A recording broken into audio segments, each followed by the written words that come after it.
এই দেখুন বন্ধুরা, আমার ভাত রান্না পালি শেষ হয়ে গেল। তারপরে আমাদের সাগর আমাদের ভাই রান্না করতে এসছে। কি কি বলছেন বলুন আমার দর্শককে। কি বলবো, এই রান্না করছি পেটের জন্য, সবই করতে হয়। কি পেটের রান্না জন্য করছেন আপনি? কি রান্না করছি এটা? আলুতে বেগুনে হ্যাঁ। পালং শাকের তরকারি। ও, তো রান্নাটা একটু বন্ধুদেরকে বলবেন যারা রান্না করতে আর জানে না। মুসুরি আছে। মুসুরি আছে, কি করে রান্নাটা আপনি কি করে সাজছেন সেটা বলবেন। হ্যাঁ, কি করে কি করছেন? কি করছি? হ্যাঁ, আমি যেরকম জানি না এই শাক টাক রান্না করতে। হ্যাঁ। খুবই সহজ। হ্যাঁ, সহজ বলে পদ্ধতিটা সহজ একটু বলতে বলতেন। মানে বাইরে আমাদের এইভাবে খেতে হবে, ঘর তোলায় যে মানে মনের মতো রান্না করবো। হ্যাঁ, সেটা যত আপনি ঠিক তাড়াতাড়ি বলছেন। পারি হ্যাঁ। তাড়াতাড়ি রান্না করে টাইম মতো খেয়ে আবার আমাদেরকে কাজে লাগতে হবে। হ্যাঁ, সেটা ঠিক। আমরা হুম। কাজে এসেছি যেহেতু হুম। উপবাসে। তো তো কি বলবো, কি প্রথমে কি দিয়েছি তাই তো? হ্যাঁ হ্যাঁ, হ্যাঁ? আপনি কি করে কি করলেন আর কি। এই হ্যাঁ। যেমন প্রথমে তেল দিয়েছি, হ্যাঁ।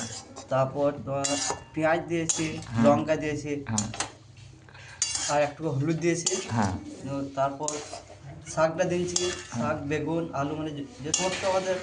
ওটা আগে আর কি রান্নাতে।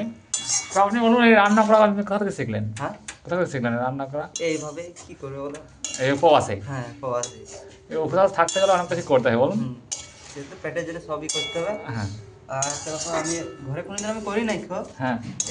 মানে এই কাজে এসেছি বলে হ্যাঁ। করতে হচ্ছে আবার। হ্যাঁ। বেশ, আপনার উপবাসে যা যান আপনি যান। হুম।